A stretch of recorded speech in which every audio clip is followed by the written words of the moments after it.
I just texted Tony. Oh, Tony, you there?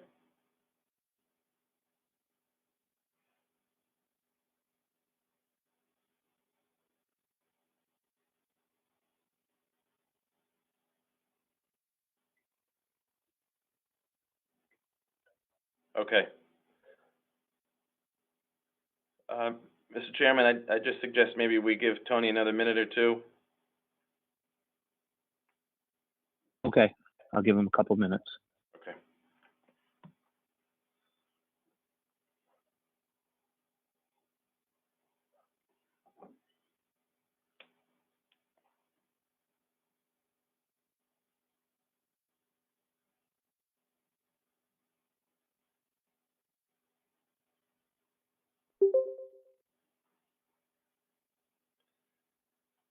Tony, is that you?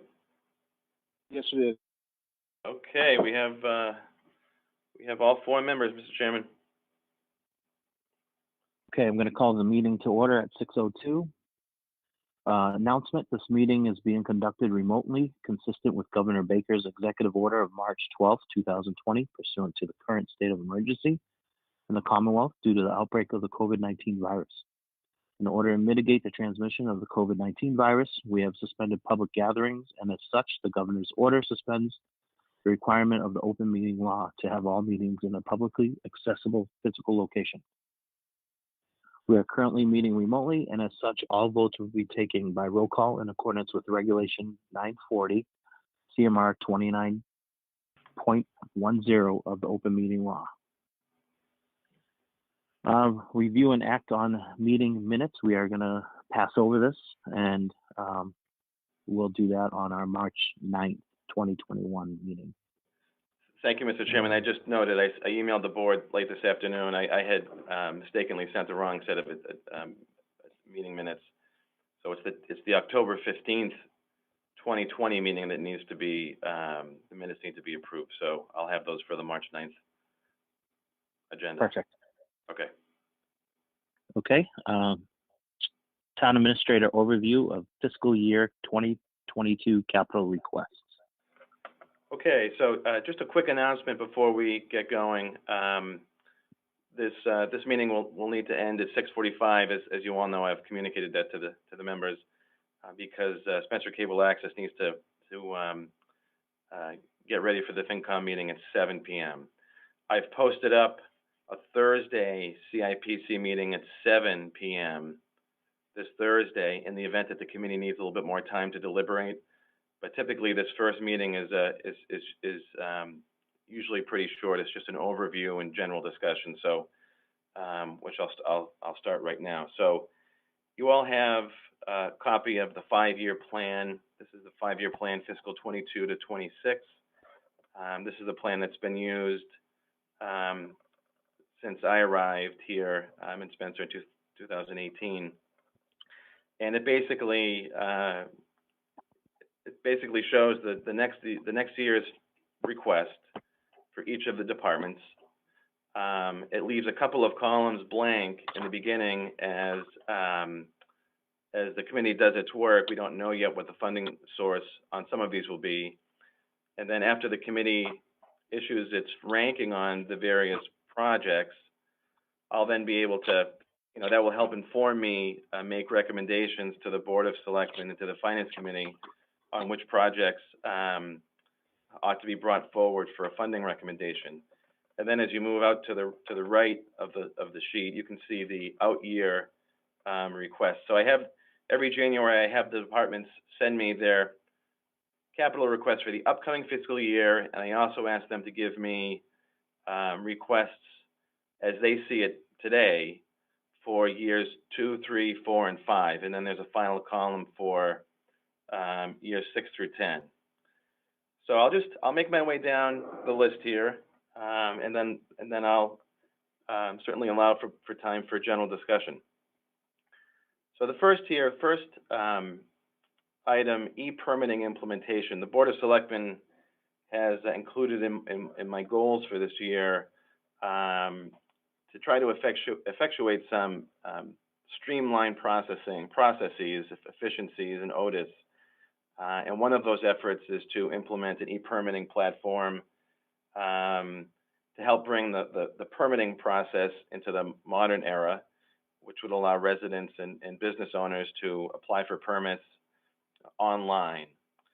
I also asked Todd Miller and Dwayne Amos to look into, and George Russell as well, to look into what other equipment might be needed to supplement this effort, to make the general experience for the public improved, more efficient.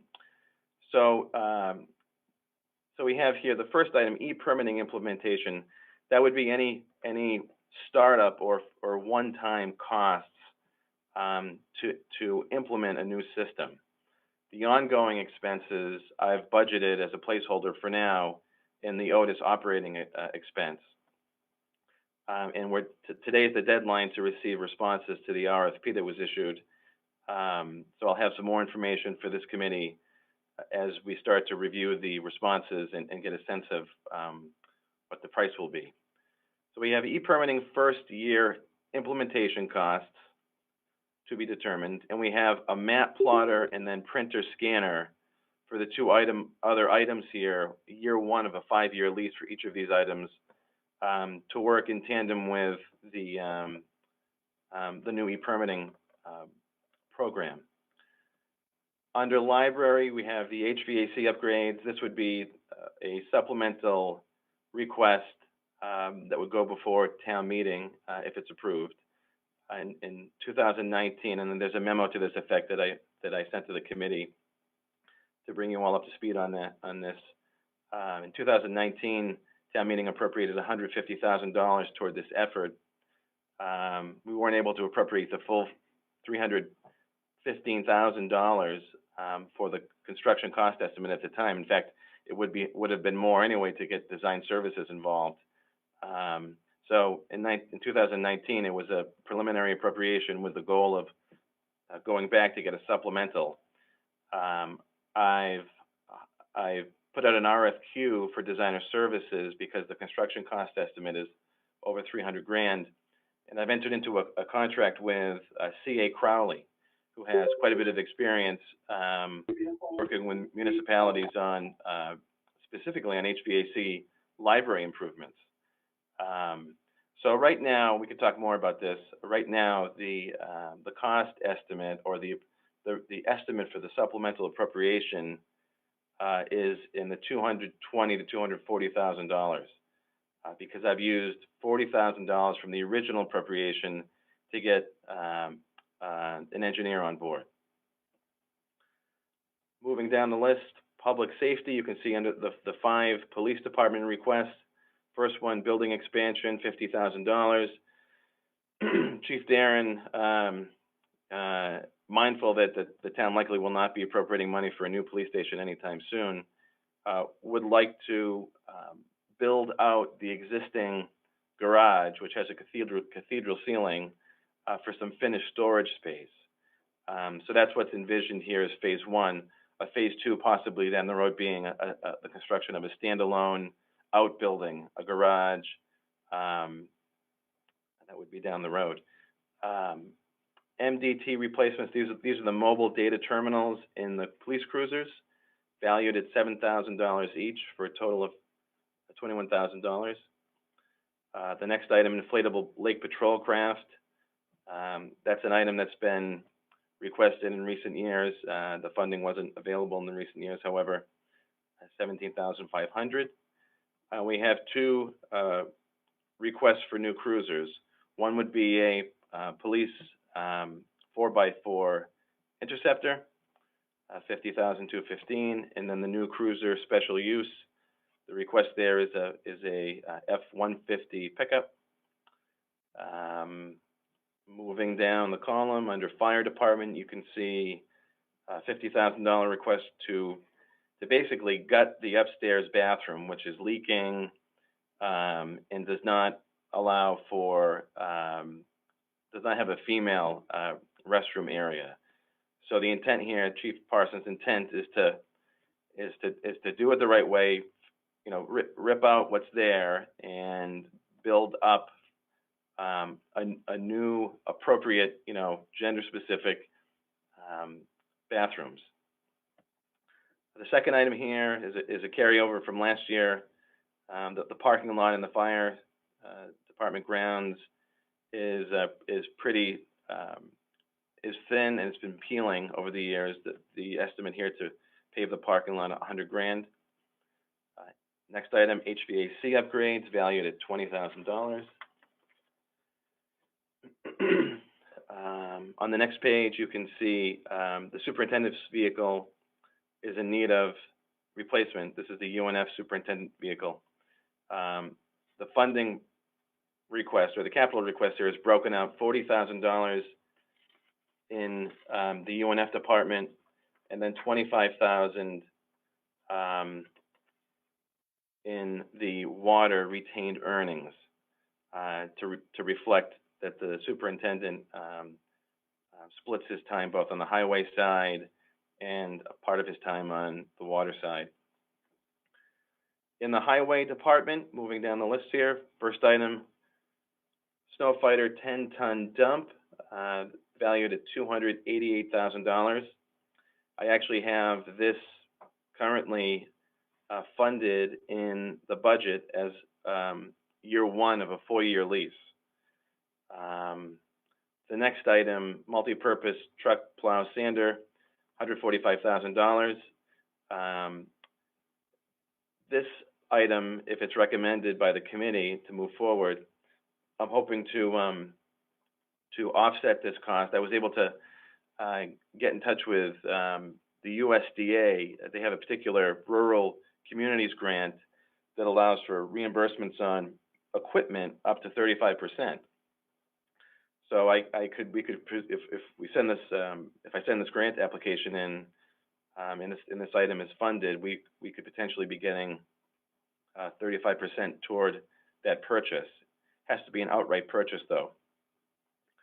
The next item, an F350 4x4 1-ton, valued at $82,000. I have that also currently funded in the highway operating budget, year one of a 3-year lease finance arrangement.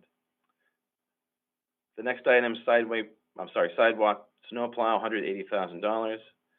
The salt storage building, this is the perennial request that, as the years kind of go on, the ability of the town to fully fund the project sort of becomes less and less attainable as the construction costs and inflation costs continue to push this project higher and higher. There's some money on account, but this is approximately $1.1 million project all told. And the $714,000 would get us the difference over what we have on account.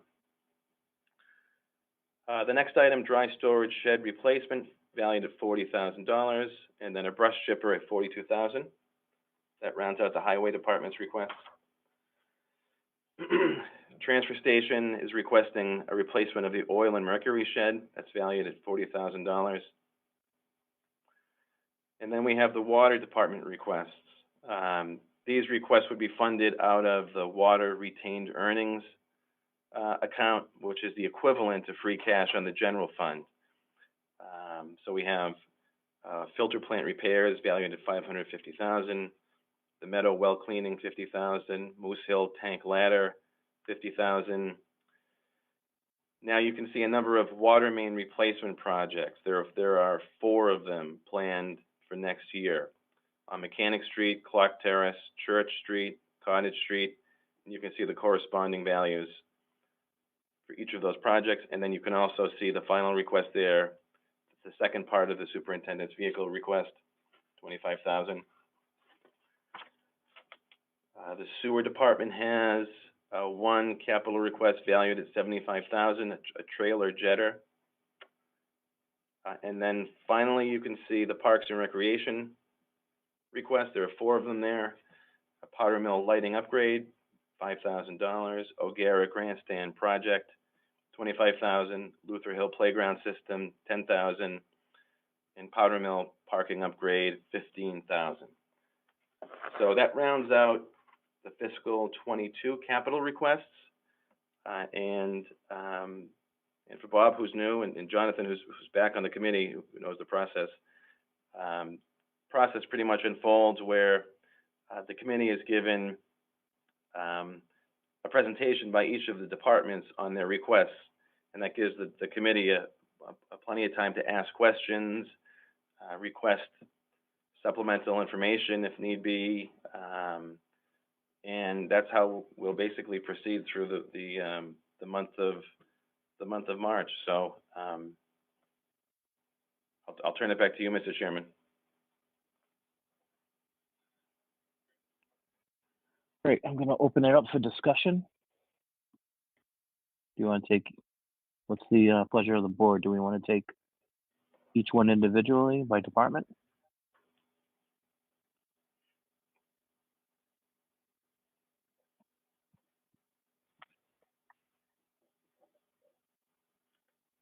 Thoughts? Sorry, I was talking to myself on mute. Okay. So we can kind of go department by department. Seems a reasonable way of doing it. All right. Sure. We still got their presentations coming, correct, Tom? Yeah, that's right. So I mean, you can certainly go one at a time here. I might. That's fine. If you may. I'm happy to expand on some of these that are particularly complex. For instance, the library HVAC upgrade. If the committee wants more information, I could talk more about that. I mean,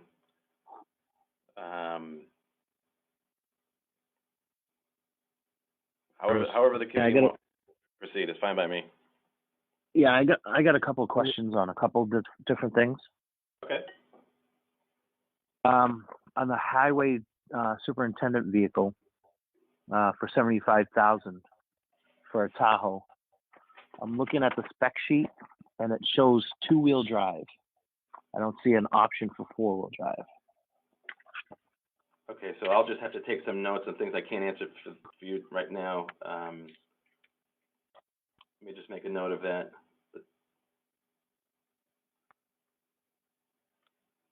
Should be 4-wheel drive, but I'll let me look into that, Chris, and get back to you. Okay.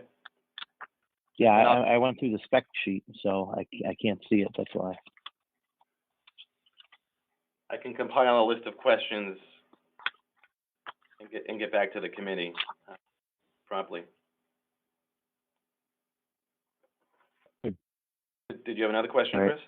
Yeah, I did. And why does it need a Tahoe? Why can't it use a pickup truck that can serve as dual utility versus the Tahoe? Something we can put a plow on, where he can plow with it and use it as a utility vehicle. Okay, let me ask that question. So this was something that was initially put forward by Bill Krakowski last year, and it didn't get funded. Okay. So it was rolled forward again to this year. But I'll ask the question, Mr. Chairman. Right. Yeah, I agree with Chris on that one, Tom. I was kind of curious about that when I was going through the binder. It didn't seem like it was a really smart move. It's more like not a family vehicle, because it's obviously a commercial vehicle, but it didn't seem like it was going to be any kind of dual purpose to it. That was the concern that I had looking at that. Okay, I'll look into that.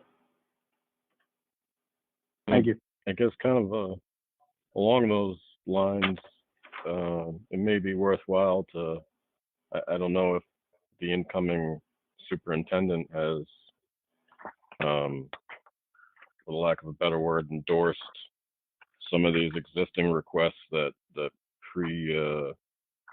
predate him, but it's, he may not feel the same way with regarding this request that Mr. Krakowski had put in the past. So maybe that might be something we want to get on the same page with him about, or see if he's had a chance to review these and their requests that he would, for the lack of a better way of putting it, stand behind going forward. Understood. Good question. Bill kind of just started, so he's I just forwarded all of the capital information to him, and he's getting up to speed. So I'll make sure I speak with him before the highway presentation to make sure he's comfortable with what's being brought forward since he just started. Question. Okay. My next question is, I know the past 2 years past 2 cycles, we've done a lease payment for a dump truck. Is that now in their budget? So the International, the HD 7300, I think it is, that was, Yeah.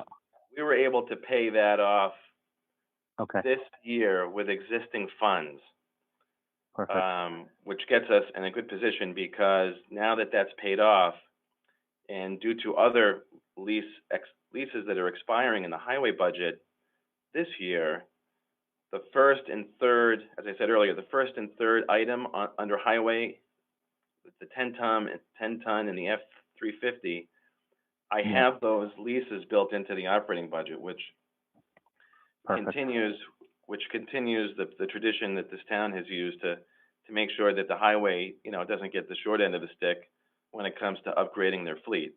So, Perfect. I should also say to the committee, I was able to help make this happen using some of the LED conversion savings. The streetlight budget, I was able to reduce by, I think, $55,000. So when you take those savings and combine it with the leases that expired this year, it preserves some capacity to fund these. So that's a good thing. That's a good news story, I'd say. It is. Very good. All right. And then for the fire department, yep. Go ahead. Just a thought real quick. Sure. Going forward, so I obviously for example, the first item on the highway department, the $288,000 for the 10-wheeler, that's the full purchase price. Could on the items that we'd potentially be looking at a lease arrangement with, can we get a I mean, is it just 288 divided by 3, or is it? I mean, what are they looking at for a lease payment first year? Because that's, I guess, specifically what would be looking to appropriate as far as free cash this year. Is that correct? Yeah, a couple things. Yeah, let me just pull up my budget here. If let's talk about the 10-ton that you just mentioned, Jonathan. If capital committee's job, if this is going to be funded in the highway department operating budget, which is what I have planned right now, the capital committee only needs to make one recommendation on the acquisition of this asset. It doesn't have to continue to make that recommendation year in, year out. So even though it's financed over multiple years, let me just pull up. It's not simply 288 divided by 4. There's a little bit more in there to account for interest payments. I think it's 90. Let me just see here.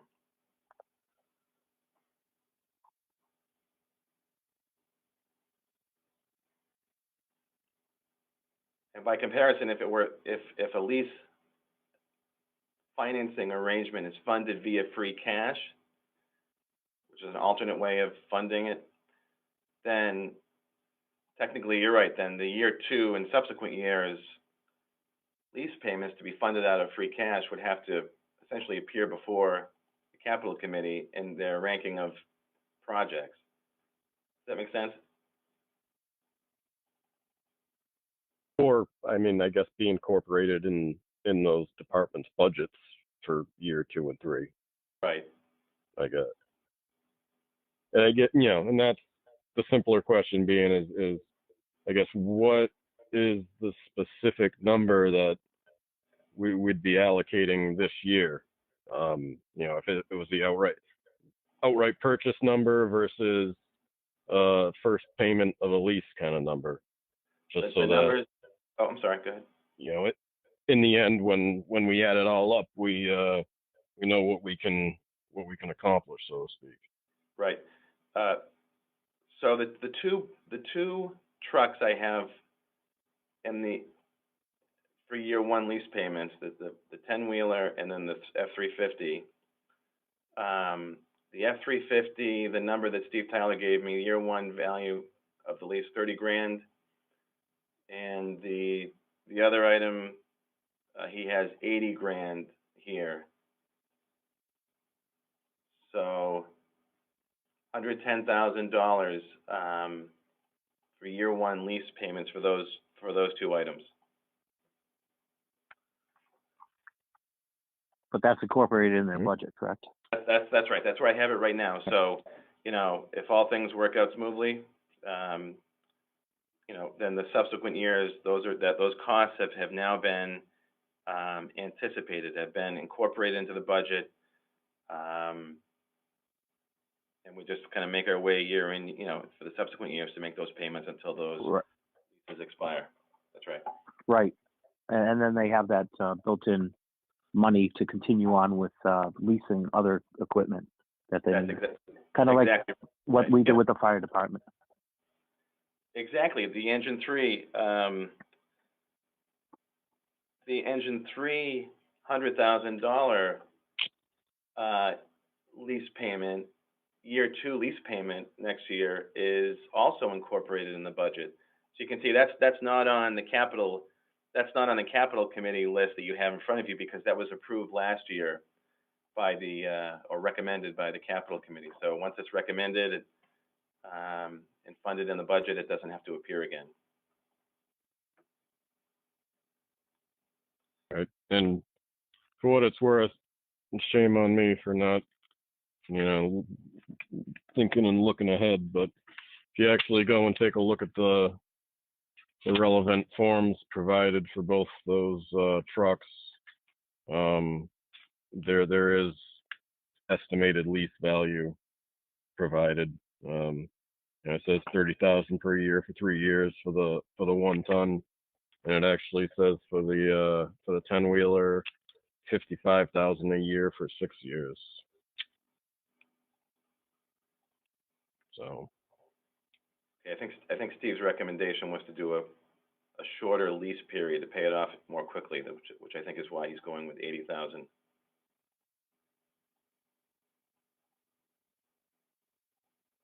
Yeah, that makes sense. Sure, it isn't 80,000 over 4 years, because 80,000 over 3 years is only 240 grand. I have 80,000 over 4 years. That's what I have. That's what I have in the highway budget. 80,000 for a 4-year lease. If I said 5 earlier, I'm sorry. I misspoke. Yep. So I guess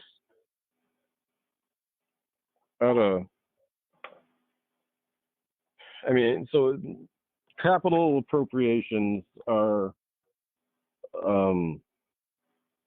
we're approving the expenditure of free cash, and I guess it's the most simple way to boil it down. Well, if I could, fair? let me kind of clarify that. That's a good question. So the charge of the capital committee, as outlined in the general bylaws, is to make recommendations on each of the capital requests.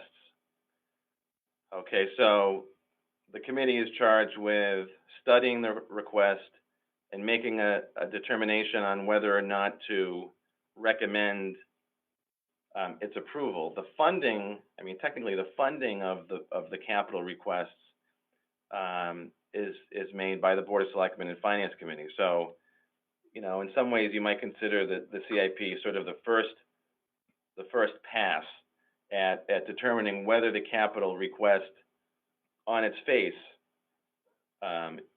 is worthy to advance forward for a funding recommendation. Does that make sense? That's how I sort of see it.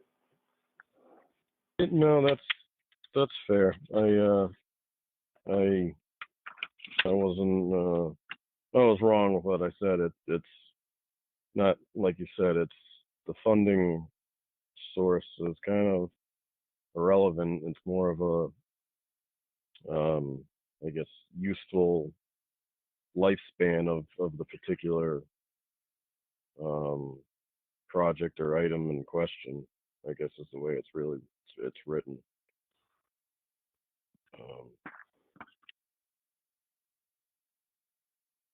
Useful life of not less than 5 years and cost over 10,000. So yeah, I guess funding doesn't really. Well, at least it's not jumping out at me where the funding source is. But to your point, in the bylaw thing. I was just going to say, but to your point, I try to be transparent with the capital committee on, the free cash situation. Those discussions ultimately end up getting folded into the dialogue, because I think it's helpful for the capital committee and the public to hear about, what's out there for available funds. So it doesn't mean that we can't just not have those conversations. It just,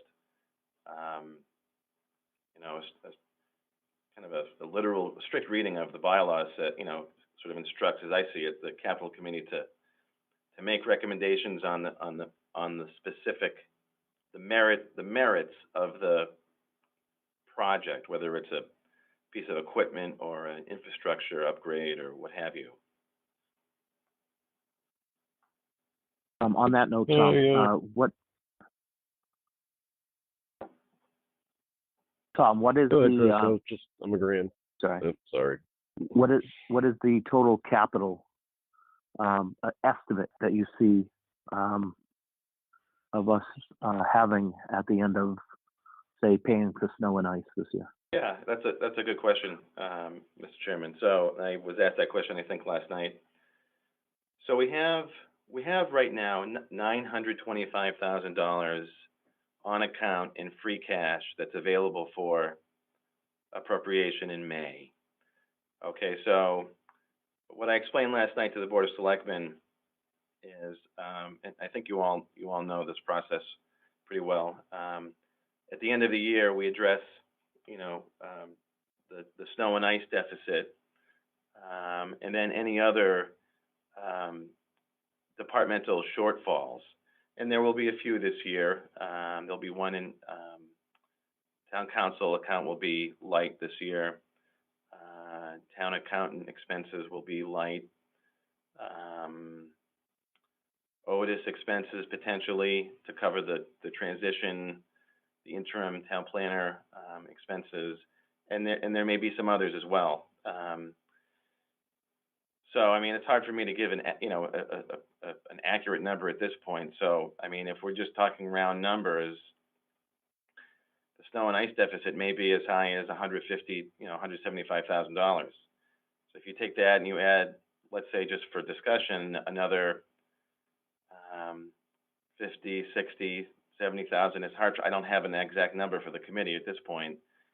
Why don't we say 225 for end of year departmental shortfalls.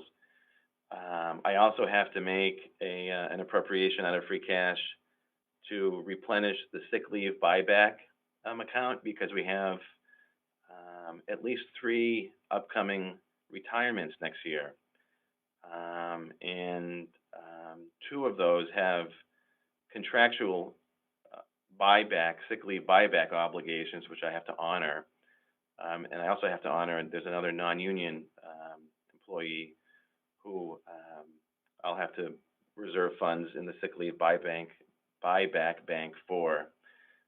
So that could be, so add on top of that another, $30,000 to $25,000, $35,000, somewhere in that range. Yeah, so now we're talking, the funds available for capital then become somewhere in the $600,000 range, to be kind of general, but the Board of Selectmen may wish to make an appropriation into stabilization, or an appropriation into the OPEB trust with what's left there. So that may reduce that may reduce the capital spend a little bit further. So is that helpful? That kind of gives you a rough sense of, what's what's available, will likely be available for free cash in the spring. Yeah, I'm just looking at it that, say if the select board, puts away 100 or 150,000 to that, we're looking at 450, 500 at best maybe. And the library is going to cost us half that. Well, it's we have to kind of just figure these numbers. I have to refine these numbers, and I'm not right. I'm not there yet. So, but the bigger point is. Go ahead, Chris. I'm sorry. No, go ahead, Tom. I was just going to say I agree with you. The bigger point that you're making is, these are limited funds. So, I can't speak for the Board of Selectmen. There was a large appropriation into stabilization in the fall. So it may be that the board may wish to wait until this coming fall to make another appropriation potentially. So it may be that, the board wishes to hold on a spring appropriation into stabilization. So, but this will get sorted out as we get, as we make our way into March. Right. I mean, there's some things on these capital that we do every year, period, like the police cruiser and certain aspects. Mm-hmm. So, anyone else have any questions, discussions? Just, Chris, one thing. I know, I guess to in an effort to assess how decent of a job we're doing with this quote unquote fairly distributing recommendations throughout the departments, can we get some kind of list or file with the past few years rankings and what we're actually funded? Sure, I can do that, Jonathan. And I think that'd be helpful personally. I don't know how the rest of the committee feels. Yeah, I agree with that, because it's like, especially not having any experience on this committee and looking back at what we've done in the past, it makes it a little more equitable in terms of, who deserves it, as opposed, and there's also, I understand we also have to take in account, what the greater need is too. So I do get that, but I agree. I think that would help a great deal. I mean, through you, Mr. Chairman, I can certainly, I have that information. I have prior year, the Capital Committee's report, which takes all of the work together and shows what was actually ranked and what was funded. I have that, and I can send that out to the committee tomorrow morning. Perfect. That'll be great, Tom. Thank you. Okay. Thanks, Tom. Any further discussion? Go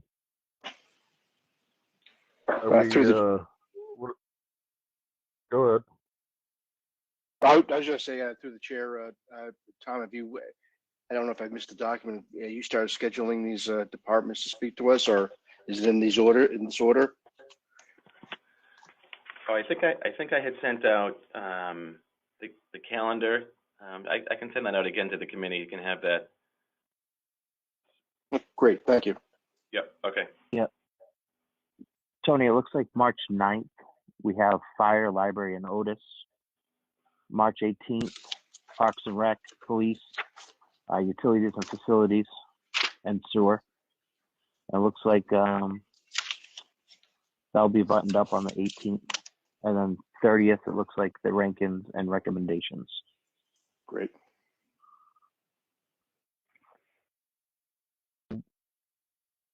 What are we doing with Thursday? Have we made a decision on that?